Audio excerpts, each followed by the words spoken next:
Hello, it's your boy Davidoff. Welcome back to Movie Monday. It is time for another marathon. This time it is time for the Transformers. Sorry, I can't do the impressions. But all my days, I'm gonna watch the 5 movies, not Bumblebee, the 5 main timeline movies. We're gonna skip on Bumblebee. Bumblebee's a pretty good movie. I'm just gonna skip on it. I'm just gonna watch the Michael Bay movies and tell you my thoughts as I go along. I'll tell you my initial thoughts right now. Here is the full box set, by the way. It looks very nice, very nicely packaged 4K Blu-ray, and there are all 5 movies in glorious 4K. So these movies, for the most part for me, are guilty pleasures. Apart from this one, this first 2007 Transformers movie, for me, was genuinely a good movie. And I feel like it's underrated. And I feel like if the sequels weren't so bad, it would have been appreciated by a lot more people. But honestly, I think a lot of people would agree that it is the best one anyway, aside from Bumblebee maybe. But honestly, I think it's genuinely a good movie. I think it worked, and I think what they did with it was great. After that, they went too over the top, sacrificed story arcs for action and CGI. And to be fair, the action looks great, the CGI looked great, the Transformers transforming looked great. They didn't stay true to the character designs completely. They did change things up, unfortunately. Obviously the designs in Bumblebee looked so much better than they did in these movies. The action still looked amazing, the CGI still looked amazing, the visuals still looked amazing. And actually seeing Transformers transform in live action, that was so cool to me. It really was. And because of that, Revenge of the Fallen, Dark of the Moon, and Age of Extinction were guilty pleasures for me, because I felt they were bad movies, but because the action and the CGI was so good and the visually it looked so nice and transforming. Seeing Transformers transform looked awesome in every movie. I still enjoyed them because of that, and we got plenty of that. The problem is they put so much effort into that, they sacrificed the storytelling and character development amongst other things.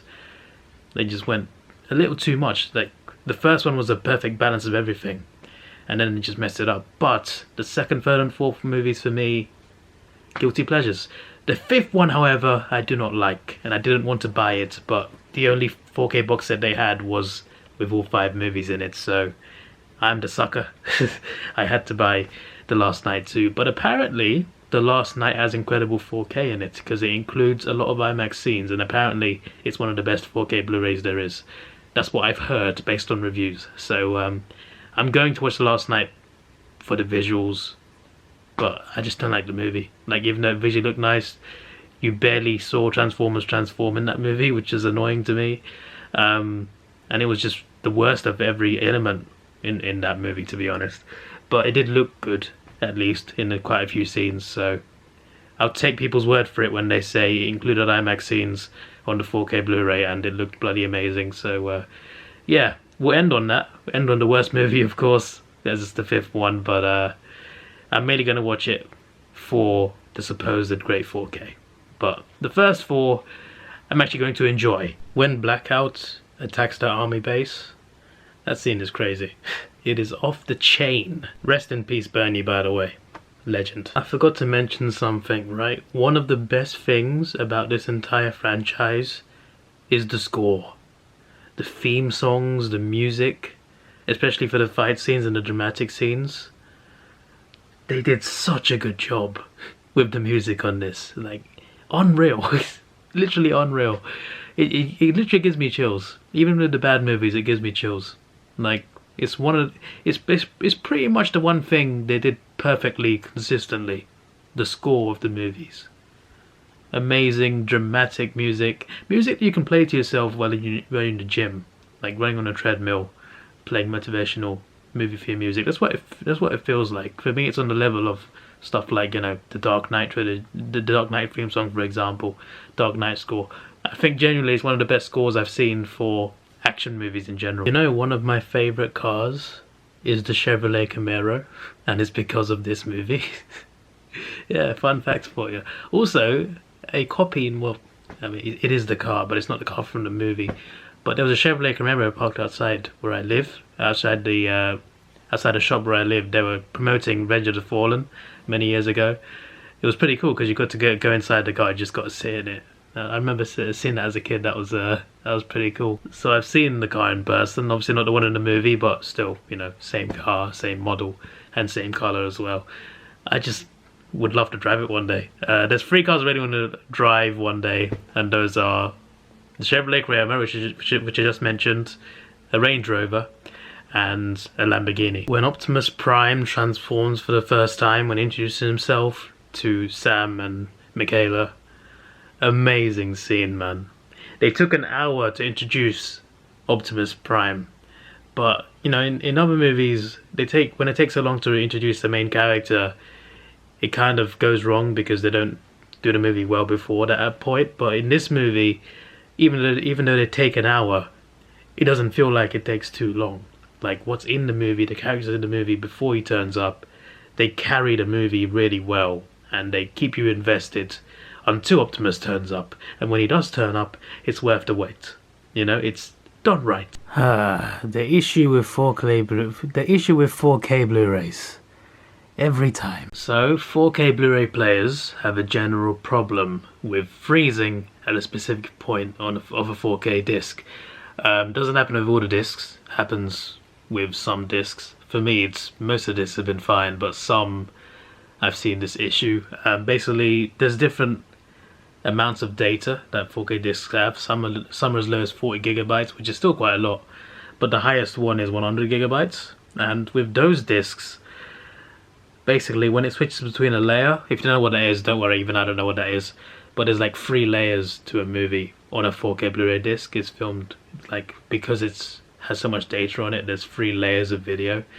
So there's points in the movie where it switches between one layer to another, and usually between the second and third switch it freezes. Not every time, but with some of the discs at specific points in the movie it does happen. Wait, mine just skipped 20 minutes. What's going on? What's happening? I'm confused. I got a new problem now. So, new issue. About a couple minutes after it froze, so like a couple minutes later in the movie, it skips 20 minutes. I don't get that. So I went on scene selection and I managed to get the next scene, which is like 3 minutes after the 20-minute skip, and it seems to be working now. I can watch those 20 minutes apart from the 5 minutes that I couldn't watch because it keeps freezing.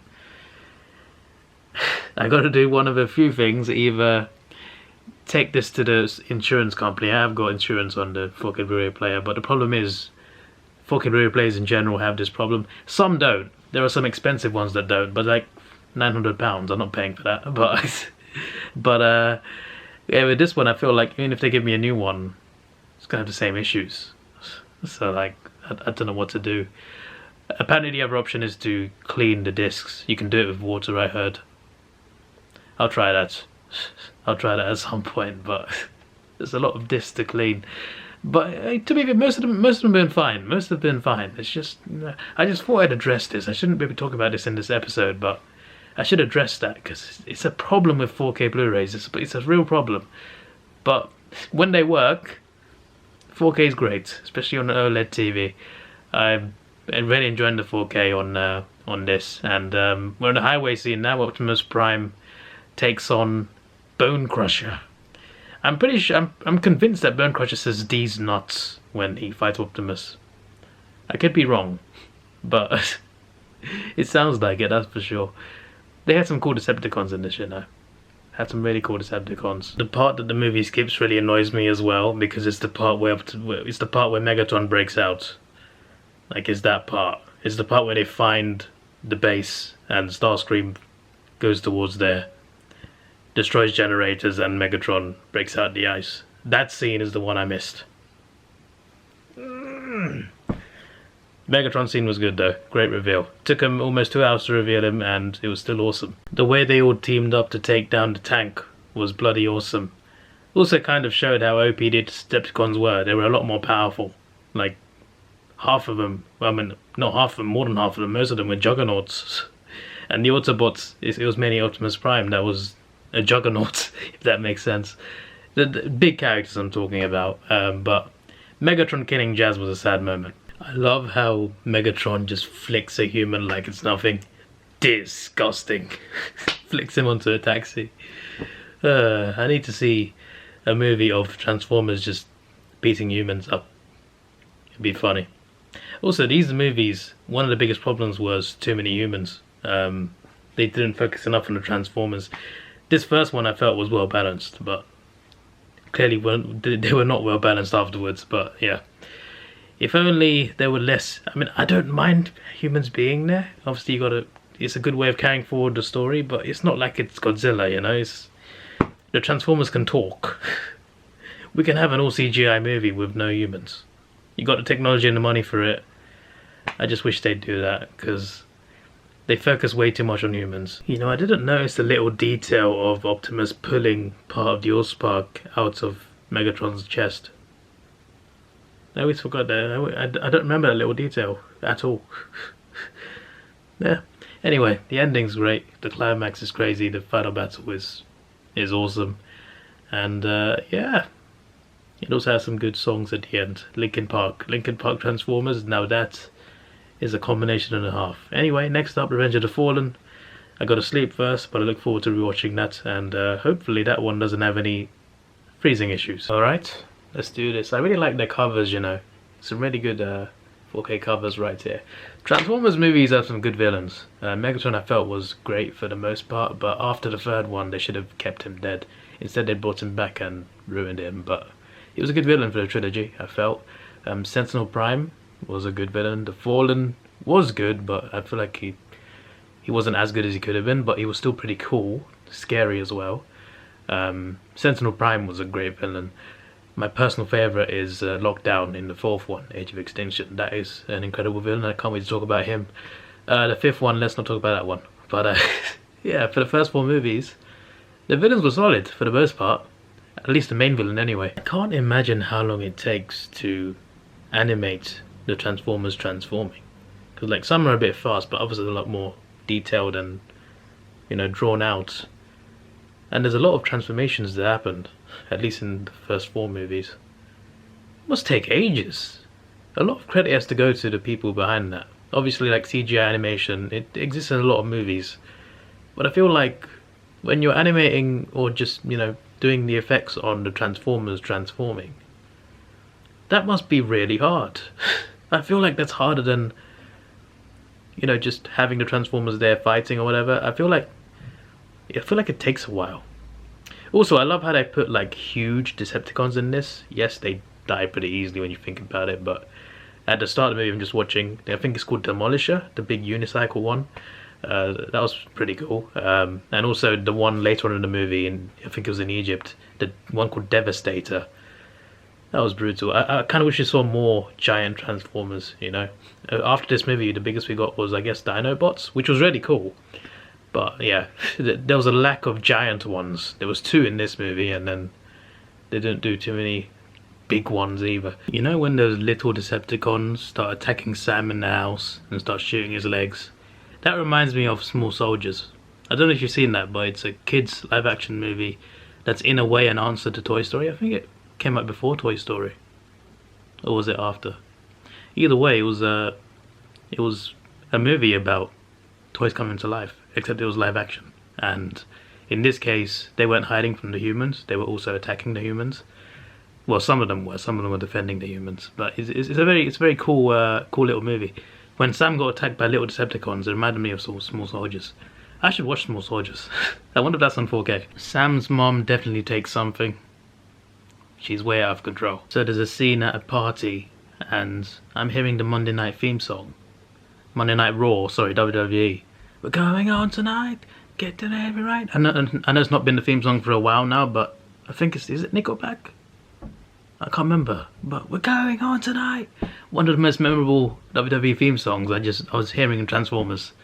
First of all, I can't believe I caught that. Second, I can't believe I never caught that before. Why is Dwight Schrute in this? And why is he a uni lecturer? What's going on? Anyway, the scene where Megatron flies up to see the Fallen for the first time in the movie. The 4K is so good. The detail, the close-ups on the Fallen and on Megatron. Really good 4K. Crisp. The scene where Sam gets captured to when Optimus and Bumblebee saves him, to the point where Optimus fights 3 of them in the woods, up to the point where Megatron kills Optimus Prime. That was one of the best made scenes in the entire franchise. Like, the way they filmed it, where they did it, where they made it, storytelling wise and action wise, they nailed it. I didn't want Optimus to die, to be honest. I didn't agree with that decision, but for the most part, that scene was just incredible in general. You know, like, great sequence. Great sequence. I do feel like it was after this point that it started to go downhill. Like, it was after this specific point where Optimus died. That's when it started to go a bit downwards. Bumblebee taking down Rampage, you know, that big red one that he took down in Egypt, along with that tiger thing, I don't know what it's called.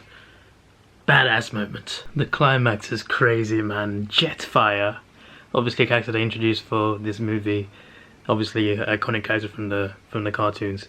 Jetfire combines himself with Optimus Prime, and you get this overpowered Optimus Prime, which is just ridiculous. He smashes the Fallen and Megatron at the same time. Like, he doesn't even have any real problems with it. Like, he literally just beats the crap out of him.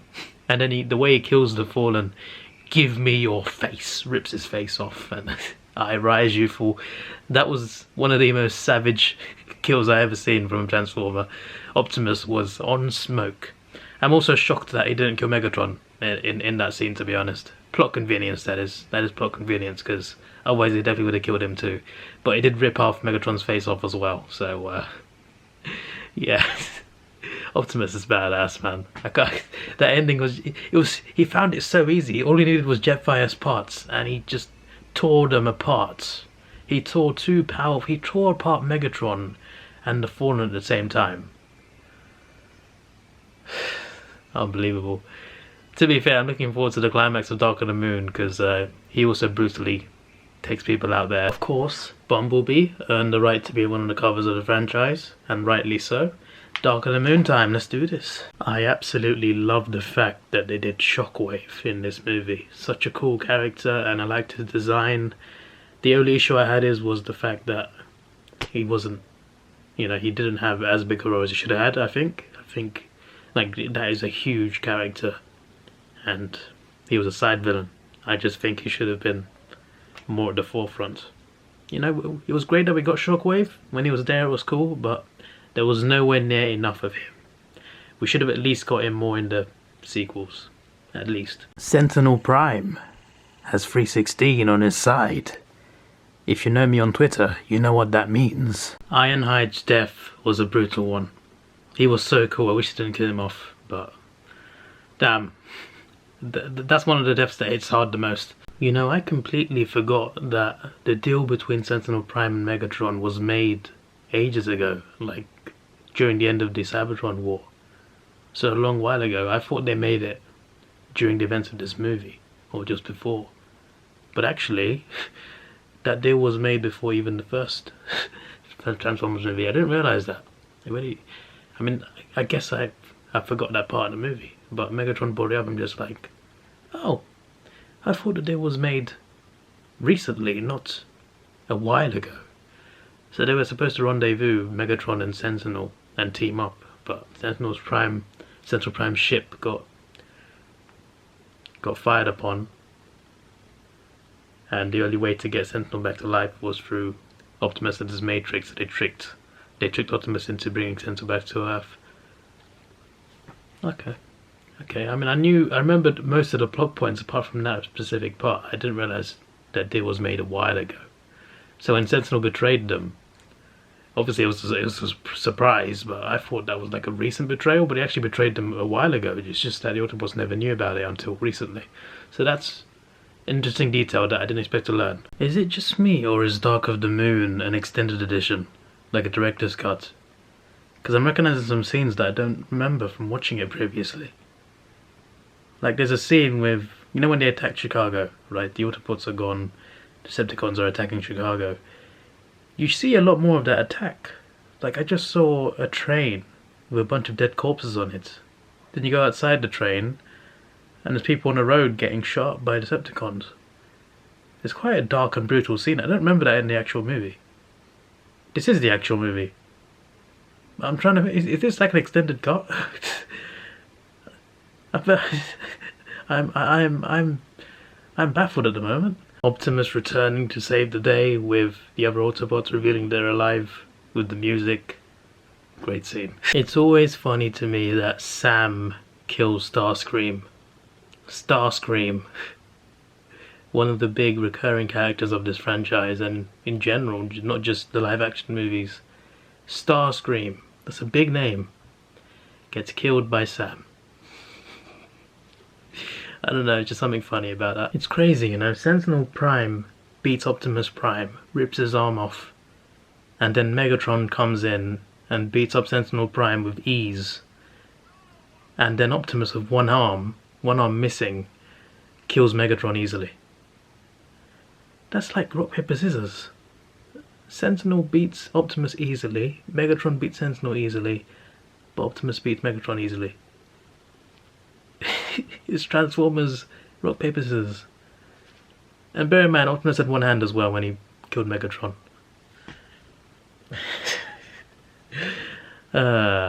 Age of Extinction time then, I guess. Alright, it's time for a double header. I'm going to watch it last night straight after Age of Extinction. Dinobots are on the cover. Well, one of the Dinobots is on the cover of this. Bloody awesome. It looks like a... These are some good covers, you know. Whoever did the artwork for this, good job. Anyway, yeah, this one's the longest one. 2 hours and 45 minutes. To be fair, the rest of them are all like 2.5 hours, so it's not surprised that they... I'm not surprised that they increased it for one of them. But yeah, Michael Bay put a lot of content into these, whether you like them or not. But there's a lot of great action though, at least for the first four. A lot of great action, great CGI, great visuals. This one was probably the best looking one, so I'm looking forward to seeing the 4K quality, although the last night I heard had great 4K anyway. But still, I look forward to seeing... I'm already seeing some of the quality. A frozen Dinobot, it looks awesome. So yeah, it probably has the weakest story up to this point. Last night is even worse, but up to this point in time, it had the weakest story of the four movies. Definitely, 100%. It just sacrificed a lot. The country was... The characters were not great either. Like, they had characters, they had a great cast, good actors. The script was terrible, clearly, because the human characters were not interesting in any way, to be honest, aside from like a couple government people. But yeah, that's just how it is. But what I love about this is the villain. For me, might be unpopular, Lockdown is the best villain from the live-action Transformers movies. You can fight me on this. Lockdown, the bounty hunter from this movie, the main villain, is incredible. I know he's working for someone, and you find out who that is in the fifth one, but Lockdown is a great villain. He's a lot stronger than Optimus. He's stronger than every Autobot Decepticon, and he's not on either side. He's just his own thing. He's a bounty hunter, and his bounty is Optimus alive. And it's a really cool villain. He's unique compared to the other villains because they just want to destroy the world, whereas he just wants Optimus. He wants to take Optimus and leave Earth, and he makes a deal with some humans to also help them get Optimus so he can take him and go home and go back to whoever wants take him back to whoever wants Optimus in the first place. He's powerful. He's a damn Lamborghini, one of my favorite cars ever. Obviously, generally, there's a lot of Lamborghinis, but Lamborghini supercars, dream car for me. Anyone, but Lockdown's a Lamborghini. I just had to point it out because it's cool. A Lamborghini Transformer, I'm on board, mate. I'm on board. Yeah, he's powerful. The gun comes out of his face. That's ridiculous. His ship is crazy. Great character.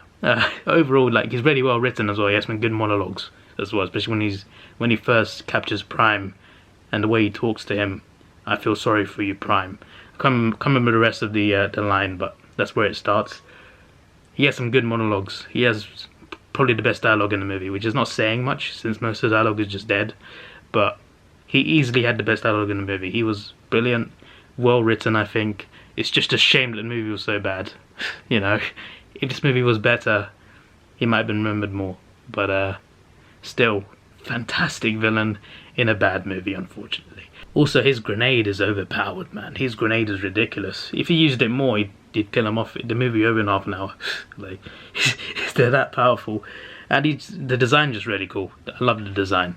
I love it. Although it kind of doesn't make sense that he's a Lamborghini though, because it's quite small compared to how the size of him. Then again, they can transform into sizes anyway, right? Still. Still. What a villain though, what a villain. Oh my days. I wish they didn't kill him off. I really wish they didn't kill him off, because he was so cool. And his theme song. His theme song is elite. Do do do. Do do do. Do do do. Do do. And then the beat drops. Elite theme song. Elite theme song. Did I mention his ship? His ship's incredible too. I need more Lockdown. I need Lockdown. Why do you have to be in one movie? You know, a big part of the plot doesn't make any sense at all. The humans are angry at Autobots, and the government has finished its alliance with the Autobots, right? The alliance is done. But why? It doesn't make any sense, because they set the Autobots away in Dark of the Moon just for the Autobots, just for the Decepticons to attack Chicago and kill everyone. Decepticons did that. And they would have destroyed the world regardless of whether the Autobots are there or not. The Autobots were there to save them. I don't get it. Why were they angry about... Like, it was the Chicago battle that was the trigger for them to abolish their agreement with the Autobots. But the Decepticons did pretty much all the damage. They already took over Chicago, killed all the people, ran everyone out, before the Autobots even got there. So that in itself makes no sense. They saved your asses. They saved the entire world. And also did it in Revenge of the Fallen as well. That they were going to blow up the sun, and Optimus saved them. The logic makes no sense at all. It makes no sense. The Decepticons were the ones, you know what? Can't be us. The concept of the government turning on its heroes, that can work. You just got to make it make sense. For example, Captain America Civil War. It made sense in that one. In this one, it makes no sense. The reasoning makes no sense at all. It gives me a damn headache. Just give me Lockdown, alright? I just want to see Lockdown, alright? Screw the rest of them. If you're ever bored and you've seen the movie, watch this. Everything Wrong with Age of Extinction, Part 1 and 2. Watch both parts. I've honestly never laughed so hard at a CinemaSins video.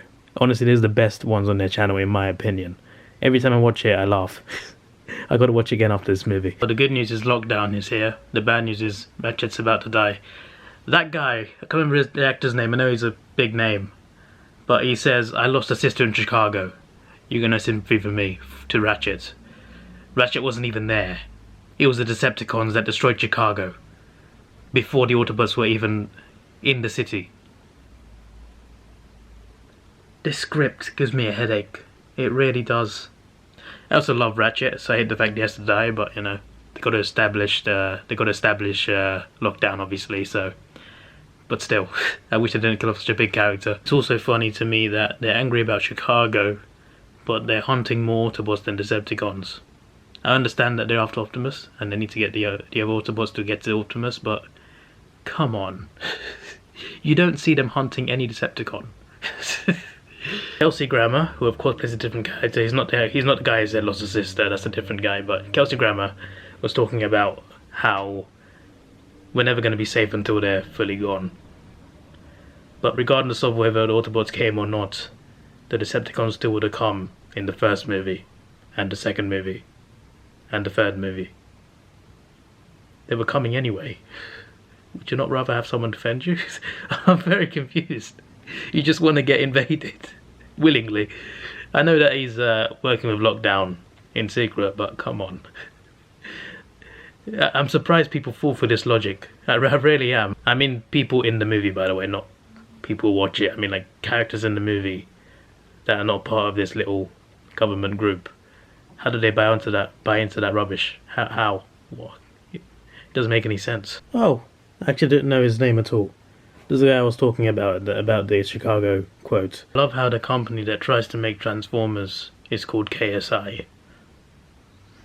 I find it interesting how they had a Lamborghini, a Pagani, and a Bugatti in this movie. How much was the budget? I'm telling you right now, this 4K version enhances Lockdown.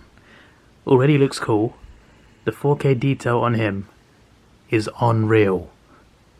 This is what I buy this television for. Why is it that whenever Optimus gets in a big fight, regardless of which movie it is, he gets in a big fight, how come he's always on his own?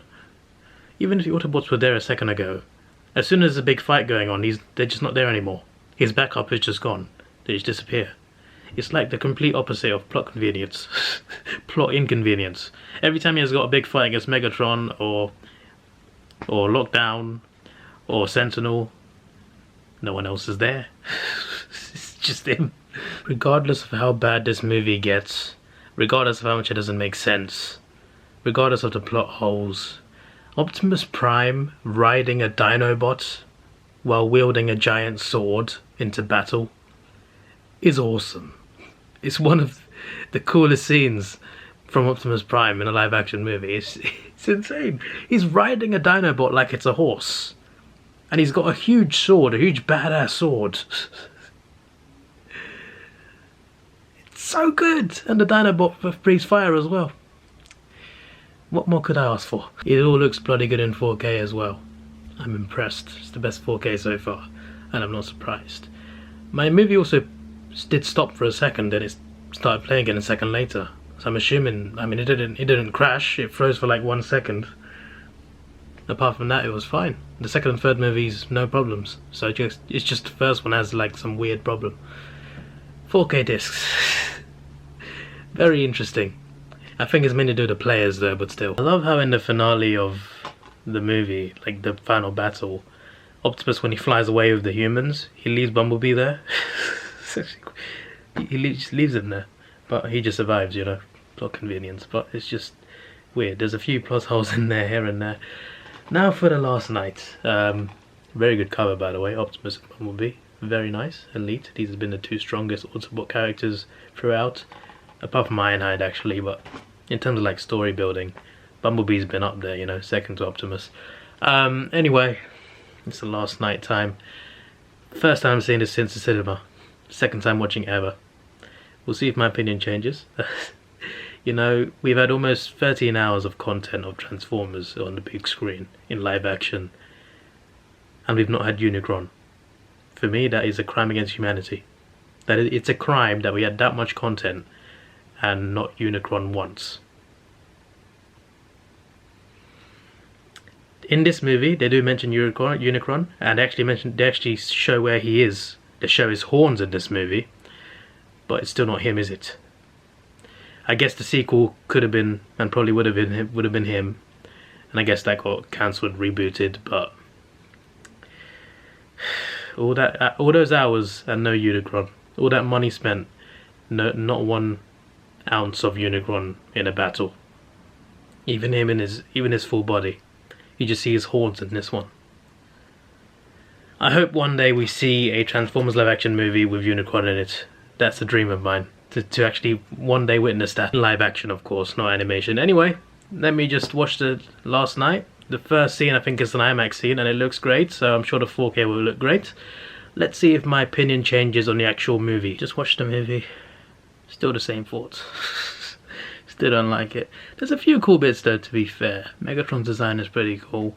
Optimus killing Decepticons is always fun to watch, especially when it's at the end of the movie.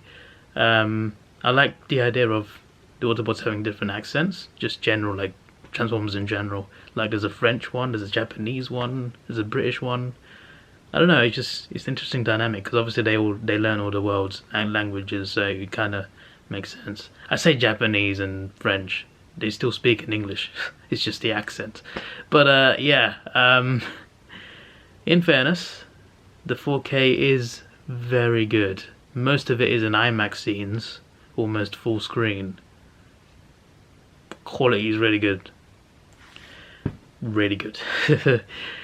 So this didn't freeze at all, by the way. So literally the only one that has the freezing issue is the best one. Is the one that's actually good.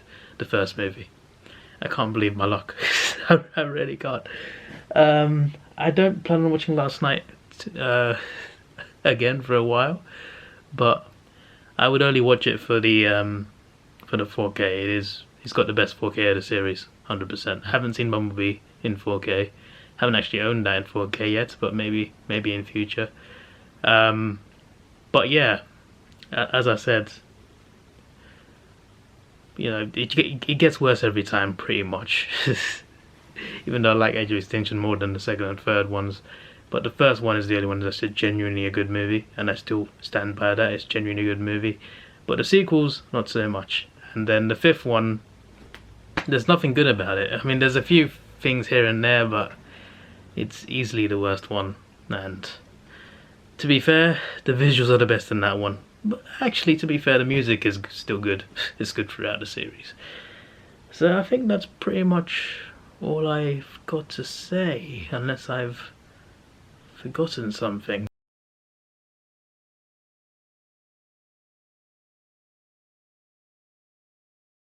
Let's end this marathon here. Alright, next up I will do Fast and Furious. I'm trying to get the big ones out of the way. I got a holiday from work, so I'm planning on doing more marathons and also trilogies. Rewatching a few.